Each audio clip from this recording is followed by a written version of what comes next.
Welcome, everybody, to the show today. This, of course, is the Concealed Carry Podcast. Today, we are doing episode 19 of season 4, which season 4 will be concluding at the end of the year. So, come January 1st, we'll begin season 5. Today is legislative updates or legislative news updates episode. So, we'll be bringing to you a bunch of great and important uh, coverage of some things that were fortunately defeated recently, some things that are in the works, both on the anti-gun and the pro-gun side, stuff you should be aware of, and stuff that you should get behind and uh, help support in terms, at least in favor of the Second Amendment, right? So that's why we do this episode, is to help you keep at least a little bit of track of some of the ongoings in the legislative space of the Second Amendment industry. So, how's everybody doing? Let us know where you're watching from today, how you're doing. We are excited to be with you. Obviously, me and Matthew here. Of course, like usual. Yeah.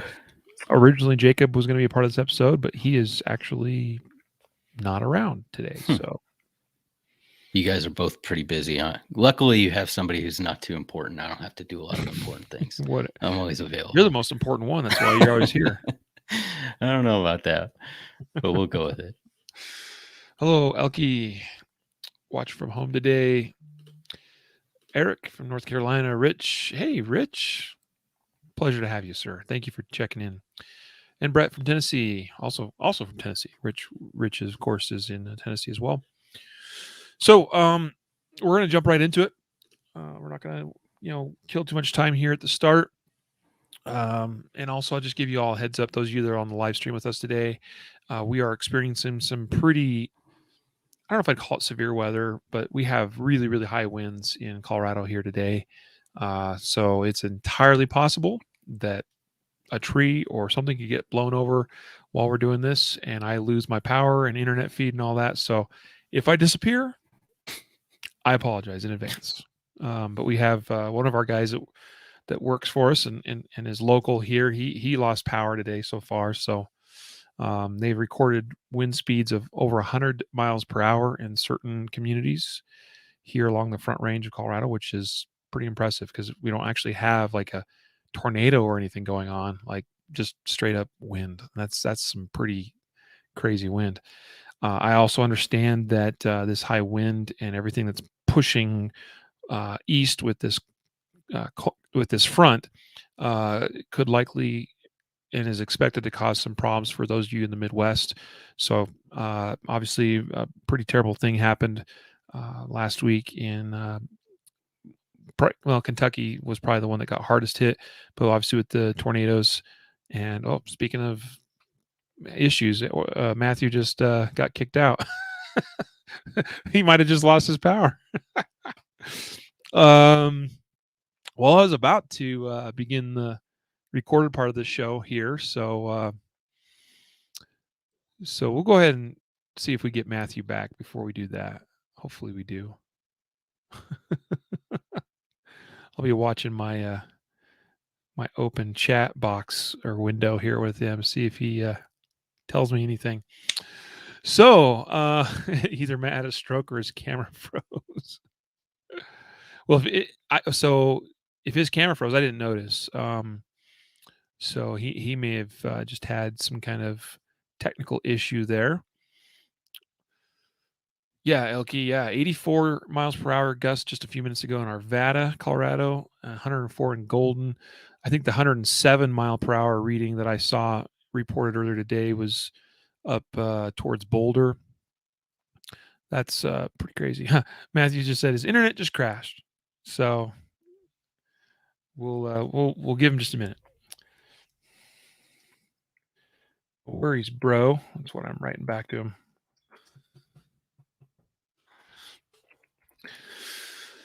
Oh, sorry about that, guys. Sorry for the slight hold up here before we can actually kick off the story. I'll go ahead and preview for you some things. We're going to talk about there was 2 amendments to the recent National Defense Authorization Act. So the fiscal year 2022 NDAA, that's the annual defense bill that we have to pass to keep our military funded. They tried to squeeze in 2 amendments that were anti-gun amendments, one of which would have targeted members of the U.S. military. The other one was just completely irrelevant to the fact that this was a defense spending bill. So you gotta watch for that stuff. I mean, this is the kind of thing that doesn't even hit the news, doesn't fall on anybody's radar except for people that watch stuff like this really, really closely. So we're going to highlight for you what those 2 amendments were. It just gives us some insight in some of kind of where the minds of the anti-gunners are at. Okay, what they are trying to go after. Okay, and this sets up like what's the next battle. Okay, what's going to be the next focus. And this is the kind of stuff that could have gotten snuck in there with nobody looking and could be problematic. So we're going to tell you about that. We're going to talk about a recent U.S. Appeals Court ruling on bump stock ban. Okay, that's good. That's a good follow up there.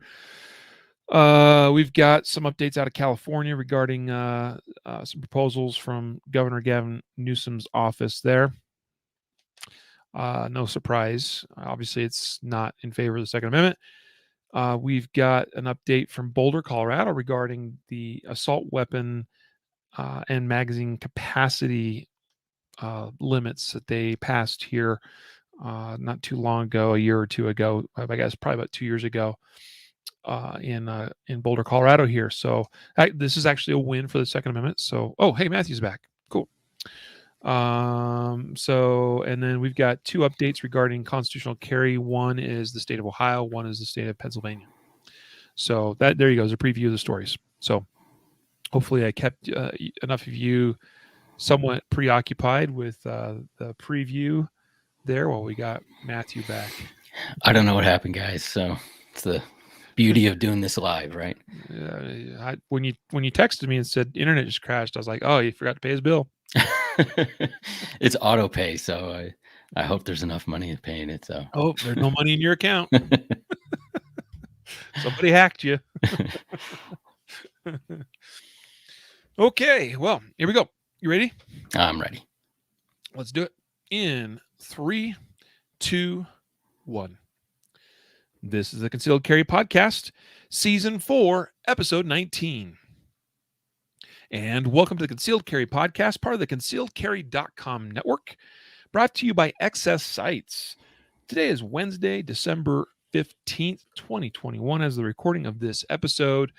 We are super excited to be with you. I am your humble host, Riley Bowman, and we are joined today by our esteemed producer and co-host, Matthew Maruster. Hello, sir. Hey, listeners. Happy to be back and got my internet up, so hopefully it lasts the whole podcast.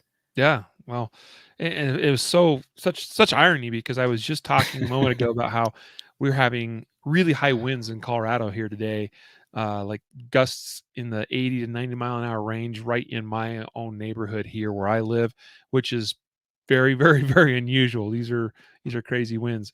So I was just talking about how I might lose internet. We might not get through the podcast.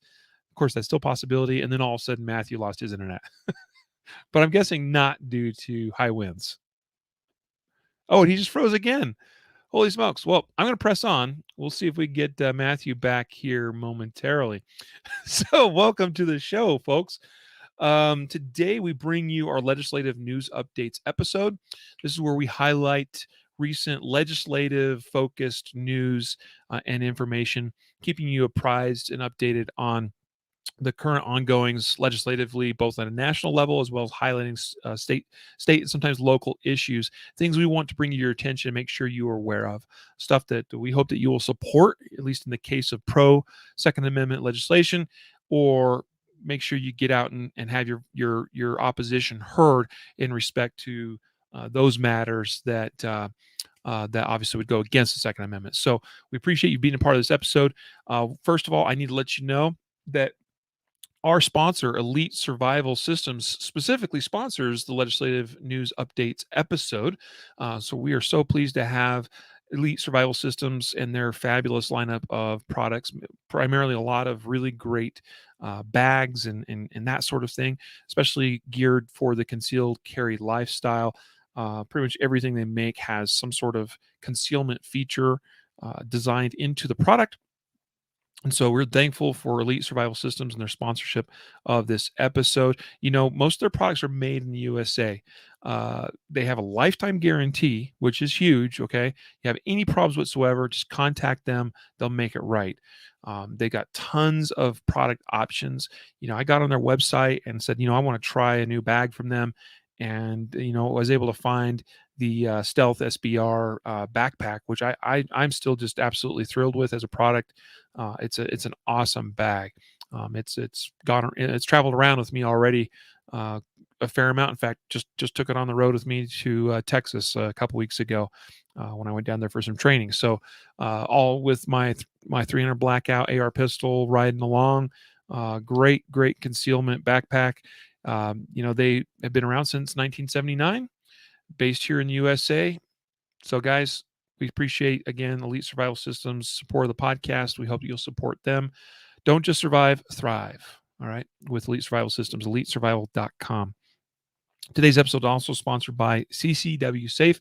You guys have heard it a gazillion times probably from me, but I am a CCW Safe Ultimate Plan member, and I am proud of that fact. I believe it is the best self-defense legal coverage program out there that exists.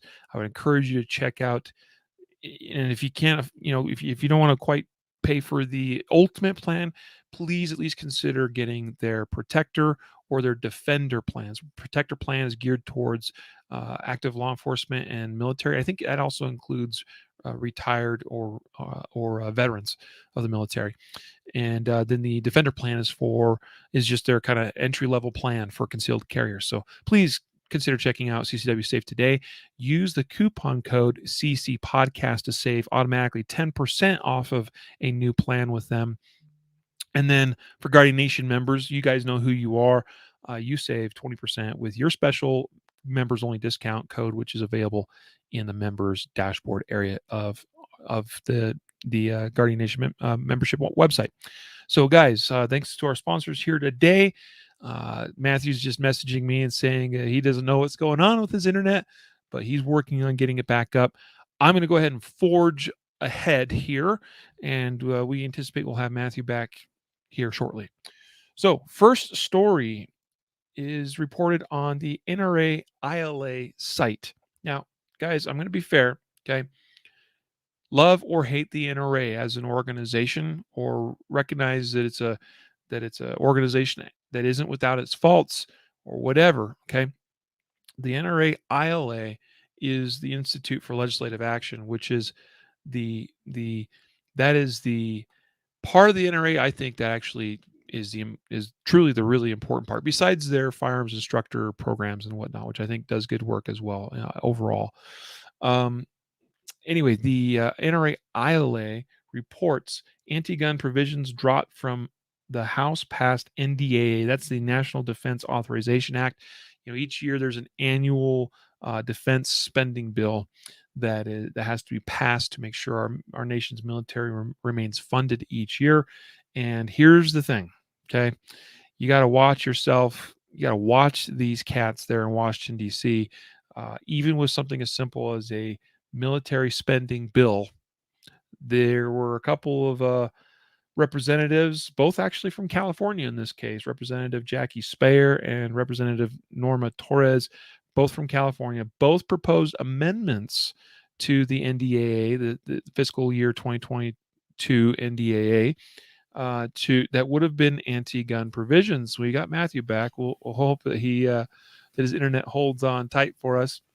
The first provision would have ignored constitutional due process protections and allowed for the confiscation of personally owned firearms of members of the U.S. military.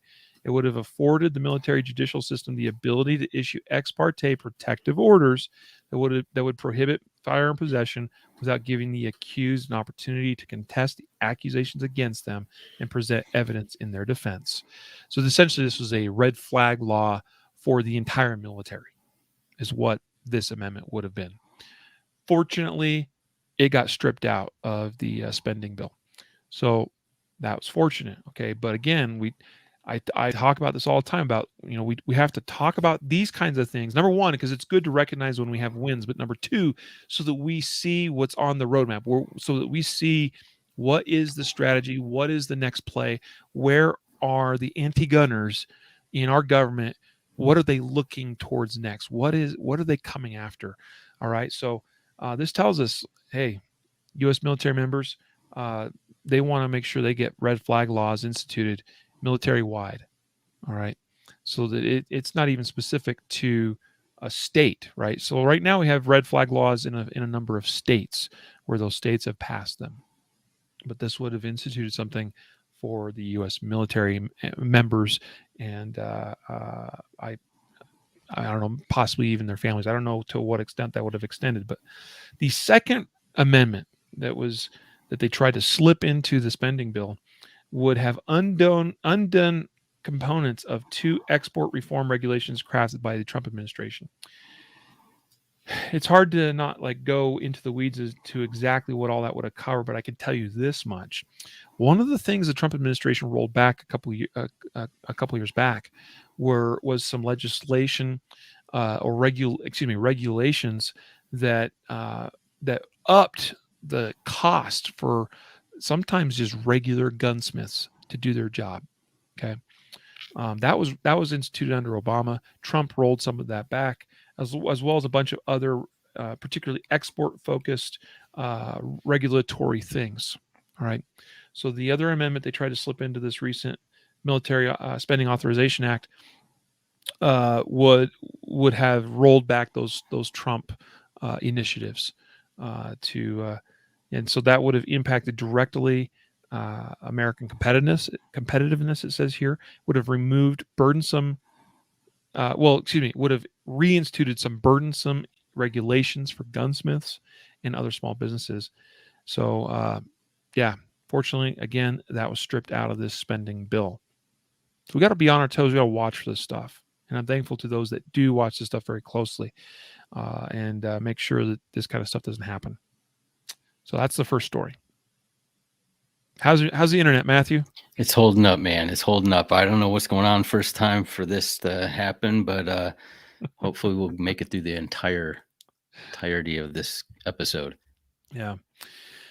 Well, let's go on to our next. Well, unless you have additional comments, feel free. No. On the National Defense Authorization Act there. No. Let's go to the jurist.org, which has, we've actually featured some news stories from this site in recent history. There's a story here giving us an update on the bump stock ban, which the Gun Owners of America sued federal government on the bump stock ban issue. All right. So, and that went before the Circuit Court of Appeals of the 6th District. So, Matthew, why don't you tell us what happened there? Yeah. So back in 2017, we have the Las Vegas shooting. Trump's the president at the time, and the bump stock ban comes out, right? And this was in 2017. Prior to this, there was some question about bump stocks. I won't rehash the whole thing, but basically they were legal until they were illegal. Not illegal as far as a law was changed or anything like that through Congress. It was just a redefinition or redefining the term, the ATF. Of a machine gun. Right.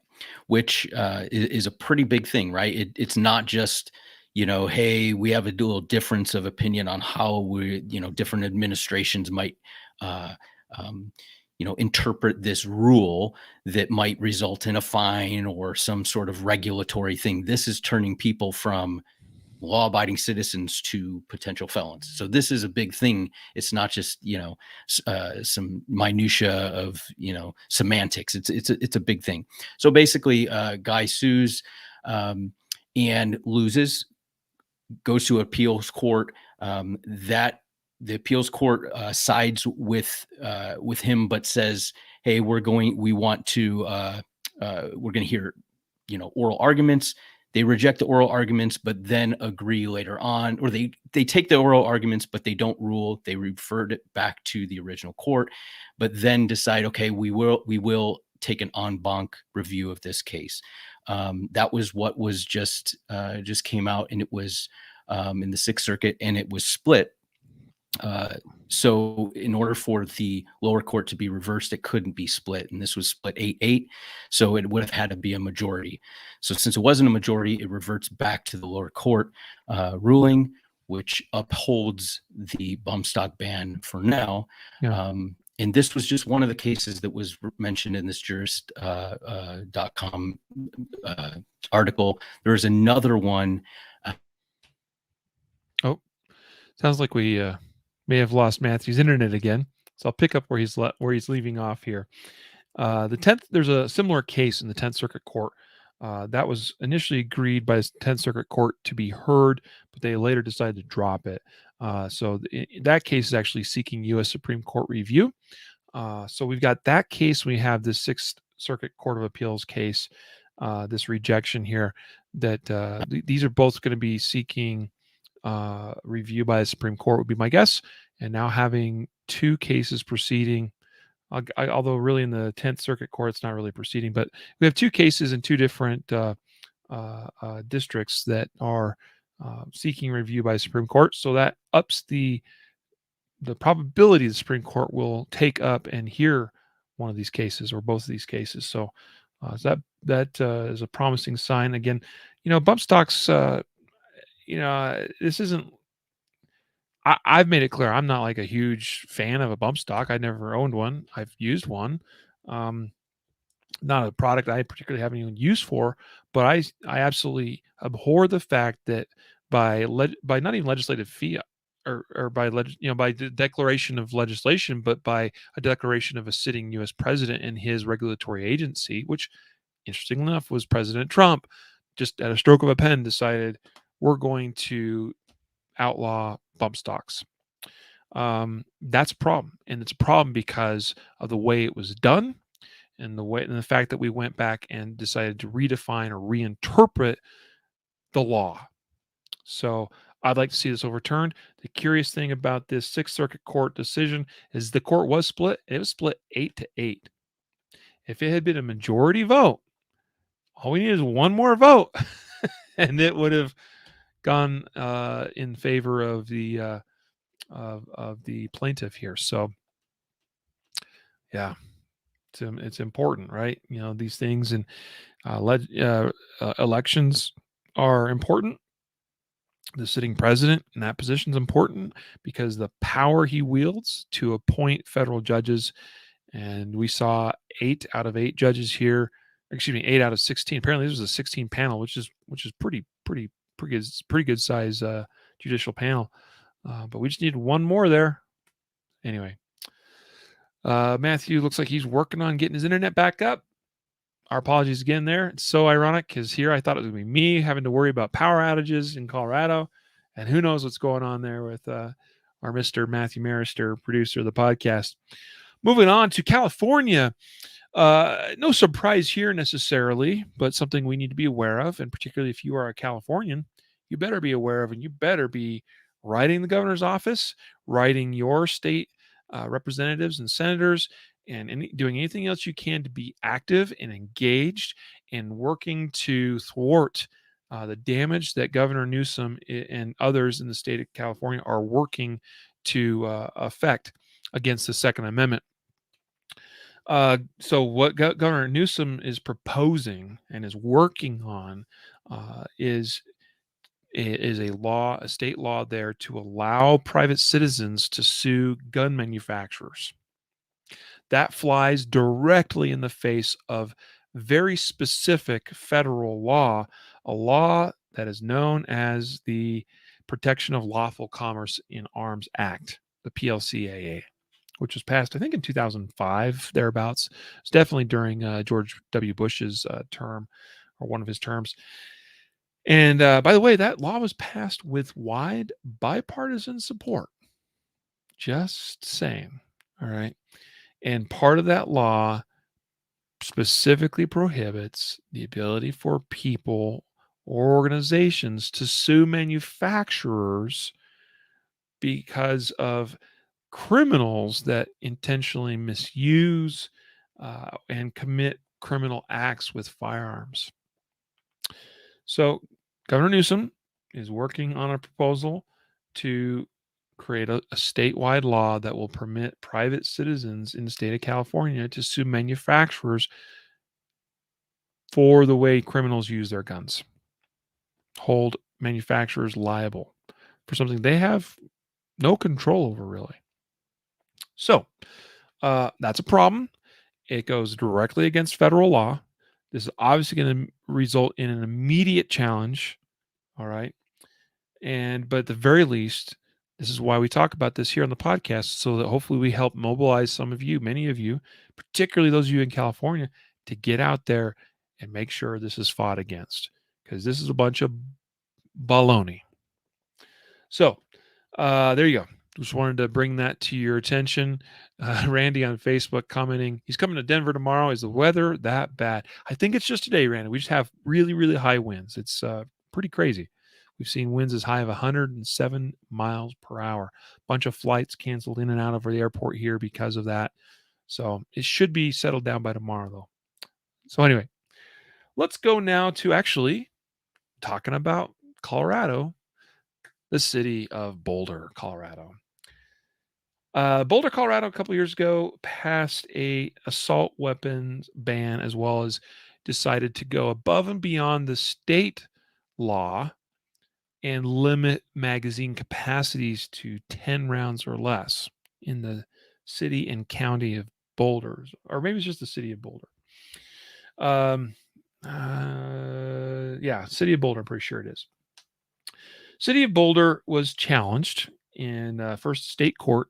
Okay, state Supreme Court denied the city of Boulder's appeal. That went to the Colorado Court of Appeals and was further denied again. It seems that at this point, the city of Boulder, it has, as far as we can tell now, this could change, but it seems that they are not choosing to pursue this case any further. In other words, take it above the state Court of Appeals and go to the federal level. So that is a win for the Second Amendment. It's a win for those of us here locally. I don't live in Boulder, but certainly I'm not too far from there, and I certainly have friends that are in the city of Boulder. And so, part of this legislation was requiring the registration. It was basically banning assault weapons sales in the city of Boulder and then requiring registration of all those already in existence in the possession of residents.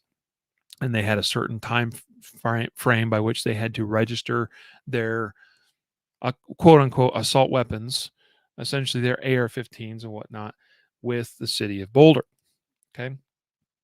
And then also, of course, the magazine capacity limit of 10 rounds there. That was part of this too, also being overturned. So we do have a state law of 15 round capacity, which is kind of a mess in its own right, but Boulder was trying to go above and beyond that.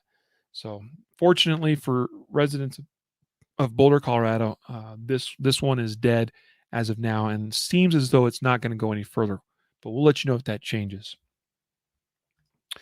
Finally, moving on to Ohio. Now, I was hoping we'd have Matthew back because this is his home state, obviously, and to talk about Ohio's constitutional carry law there, or bill, Senate Bill 215, as it is known.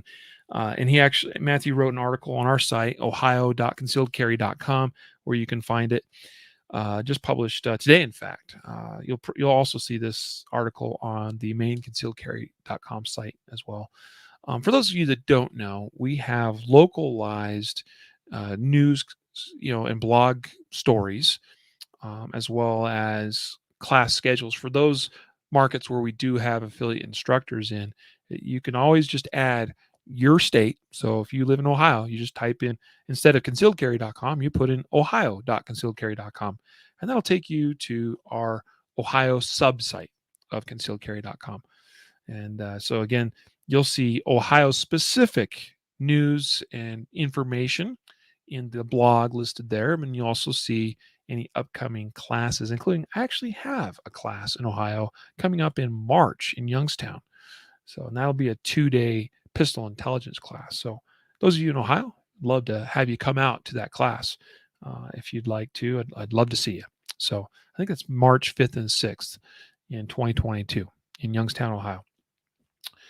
Let's see. Matthew writes here in August of this year, we reported that Republican Senator Terry Johnson from Ohio, along with co-sponsors, and there's a whole list of them, I'm not going to read them all, is Ohio's best chance at finally implementing constitutional carry in the state. At the time, the usual crowd of naysayers emerged to throw a wet blanket on the legislation's chances of becoming law. However, if there were a time that pro-gun legislation had a chance to pass, it would be now. 21 states now have some sort of permitless or constitutional carry law in place. What's more, 5 of those states just became permitless carry in 2021. We've reported on these, right? So like this has been a movement over the last, say, 5 years, especially so, in a pretty big way, to go from where not that many years ago it was pretty much just Vermont and what else am I missing? I feel like there was like 2 constitutional states, or 2 constitutional carry states, Vermont being probably the most notable one. And now we've got 21 states that have some sort of permitless or constitutional carry law in place. Ohio has a lot of interest, a lot of people, a lot of followers. The podcast there, a lot of concealed carriers, right? That would love to see permitless or constitutional carry. We are supporters of that because while I teach concealed carry classes, which are intended to here in Colorado for people to be able to go and apply for permits to carry concealed, I do not support government mandated permits on the practice. All right. And I would continue to teach classes aimed at concealed carriers to just help them be better informed and better trained, regardless of if there was a permit structure in place or not. Anyway, in March earlier this year, House Bill 227, which was called the Constitutional Weapons and Concealed Carry Without License Bill, is the House's version of Senate Bill 215. All right, so some slight differences between these two bills, but they were hopefully going to be reconciled. The House bill passed with a vote of 60 to 32. Okay, pretty overwhelmingly, but following party lines. Every Republican voting for and every Democrat voting against. There were a couple of Republicans and Democrats that did not vote, did not participate in the vote, didn't want to put themselves on record, apparently. So that passed. All right, so that bill's been sitting there. Senate Bill 215. Well, as of yesterday, the Veterans and Public Safety Committee voted on whether or not to advance the bill to the Senate floor for a full vote. The committee heard testimony from several individuals and groups for and against the bill. All right. So that bill did pass through the committee and will go to the Senate floor. So this is a major, major step. This is a crux in the advancement of constitutional carry in the state of Ohio. All right. What is the makeup? Well, it's favorable. Okay. The numbers work out to where we need 20 of the 33 senators. Excuse me, I'm reading the wrong thing here. Excuse me. This Ohio Senate currently is in control by Republicans 25-8. So if this goes by party line vote, which it probably will, or at least be close to that, this looks like it'll be quite favorable to passing. And the other thing here, I was getting a little ahead of myself, is that if the governor for some reason decides, and that's Governor DeWine, which I think he's voiced, being a little reticent towards supporting this, but there should be more than enough of a 3/5 majority, especially in the Senate and likely in the House of Representatives, to get that any sort of veto overridden. So it's looking much more promising in the state of Ohio to finally achieve constitutional carry. So congrats there. But hey guys, we're in that final stretch phase.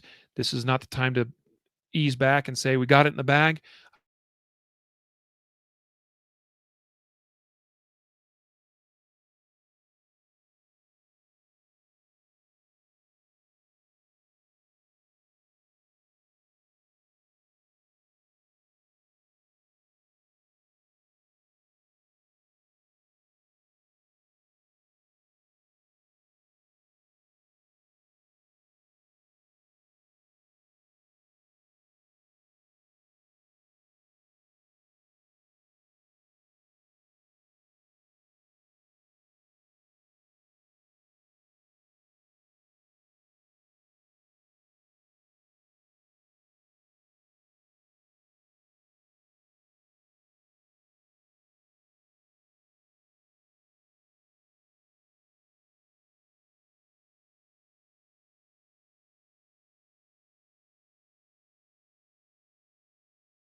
Hey, folks, I'm back.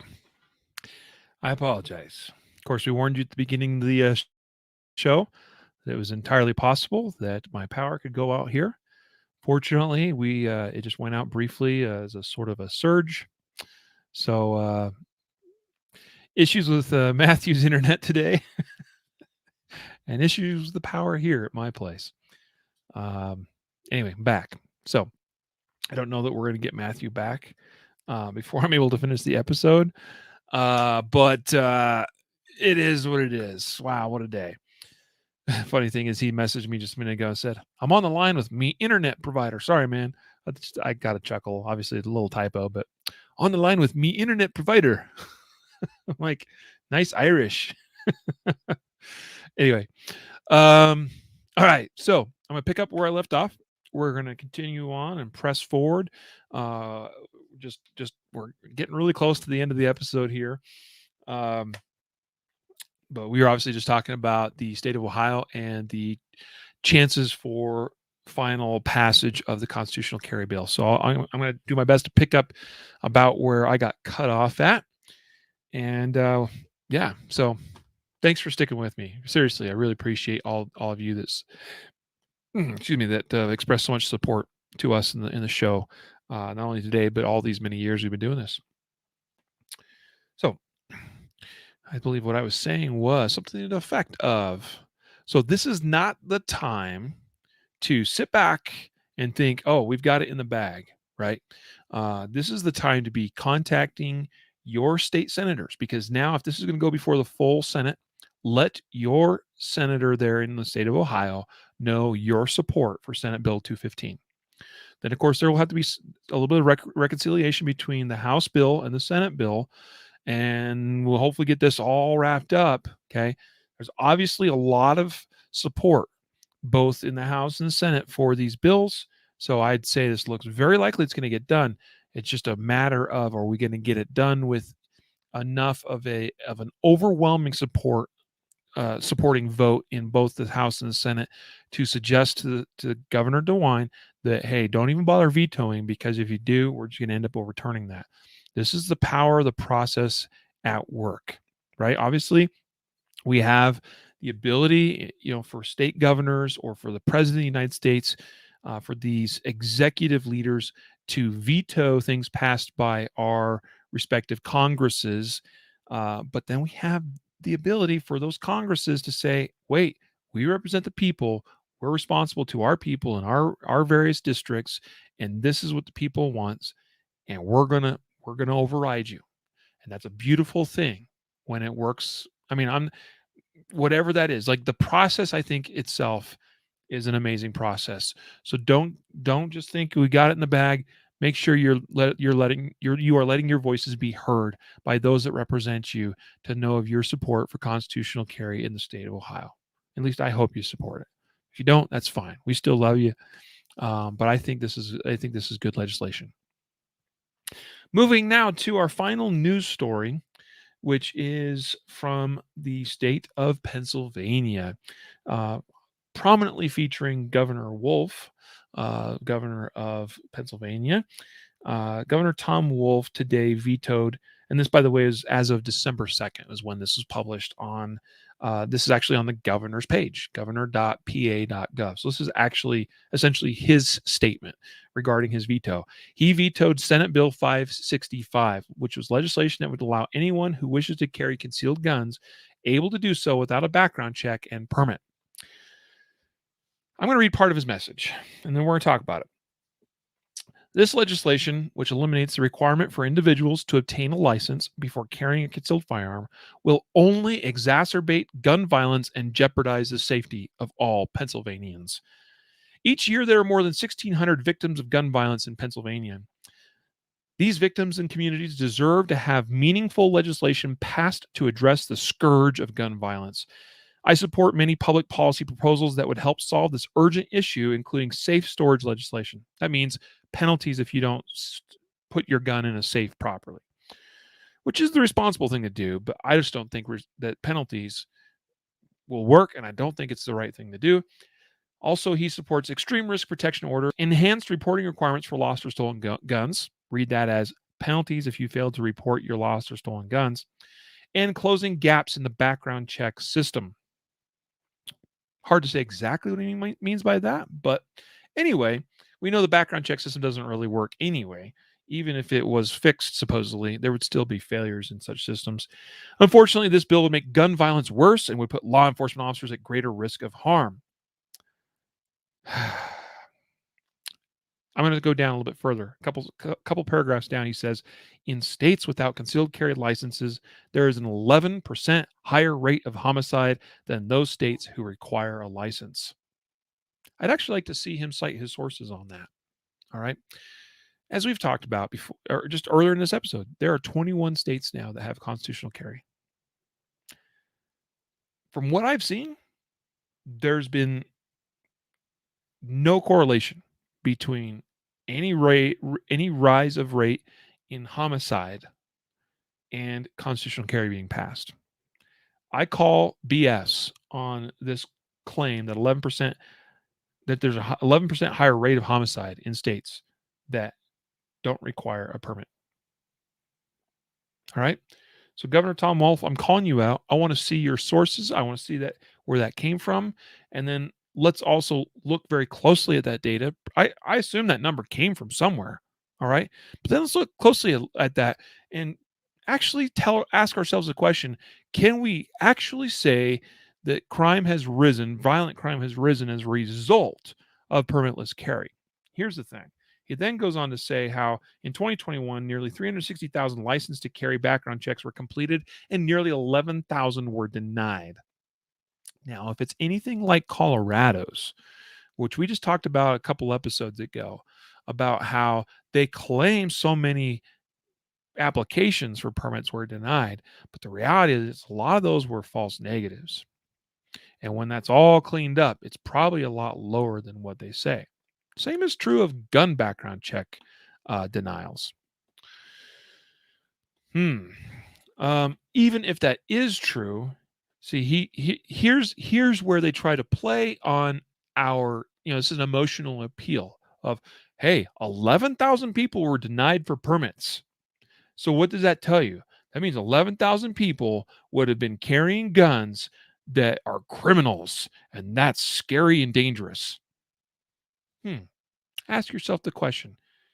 Those 11,000 people that were denied, assuming they actually were rightfully so denied and that they are actually criminals, because I presume that's why they would be denied. Maybe there's a mental health aspect too. I don't know. What do you think they might do when they got denied? Particularly if they are of the criminal ilk. They'd probably just carry concealed anyway. Oh, I got denied. Well, you know what? Guess I'm just going to carry my gun anyway. And the fact is, no law prevents a criminal from carrying a gun concealed. So this is all red herring, phallus. I was gonna try to make a adjective out of that. Fallacious. There it is.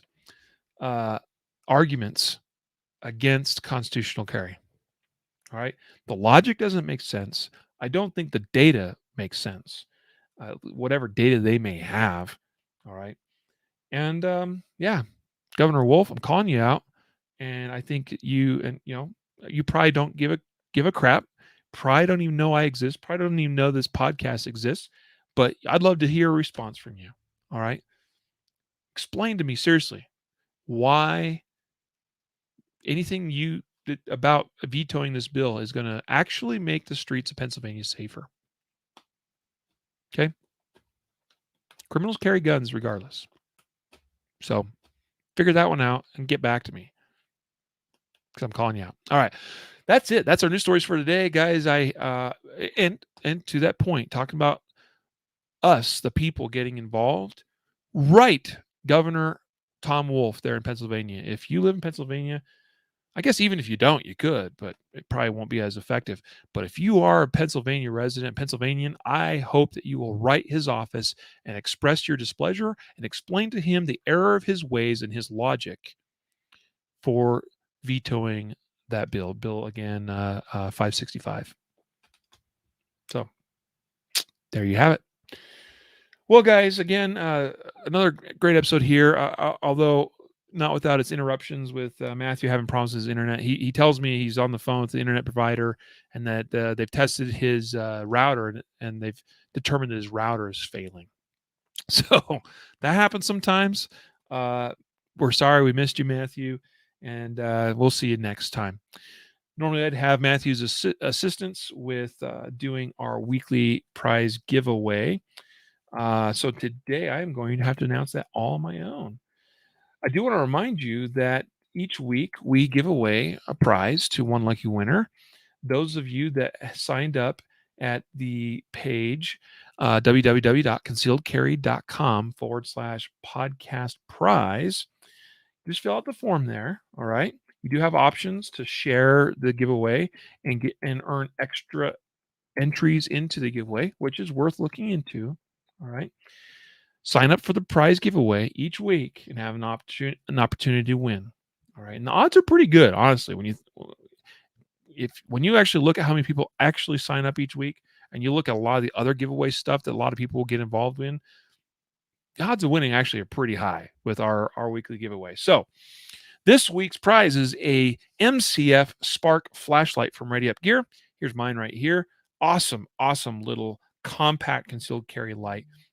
Super powerful for its size. It packs a punch for a little tiny, like it's smaller than the palm of my hand by a good measure.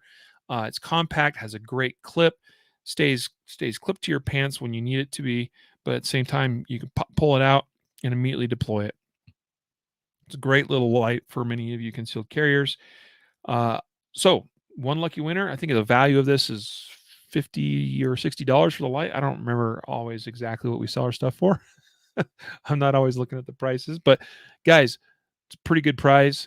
It's going to show up in a nice little box like this one here. Those of you that are viewing the live feed, and it comes with all the accessories, including we'll call it the expansion pack because that sounds cool. And people talk about expansion packs with video games, but that's why this is the modular compact flashlight, because you can add this component and then make the light compatible with a AA battery. Here's the other thing. With our light, we give you 2 options of tail caps. So choose the one that you like, that you prefer. You can also reverse the body of the flashlight in the middle between the end cap and the light head. And that's the way you can reverse which way the clip faces. It's totally, completely modular. And we have some other things in the works, although thanks to COVID and a variety of other things, some of that's been put in the back burner. But we do hope to bring some additional cool and unique improvements and accessories or options to this line of great flashlights from Ready Up Gear. Guys, lucky winner of the MCF Spark flashlight this week is Dave S. Congratulations, Dave. You've actually already been notified. An email has been sent, and you've got, I think, 72 hours to reply to that to acknowledge your winning of one of these great flashlights. And guys, next week we are going to be giving away a Shall Not Be Infringed t-shirt from the concealedcarry.com store. It's an awesome shirt, one of my favorites. I should have thought to wear it today. But anyway, go sign up. Again, www.concealedcarry.com/podcast prize is the link to get signed up. So with that, one more shout out to our sponsors of today's episode, Elite Survival Systems. Again, you can find them at elitesurvival.com, and CCW Safe, which is, of course, ccwsafe.com. And until next time, we remind you to train right, train often, and train safe so that you can fight hard, fight fast, and fight true. Take care.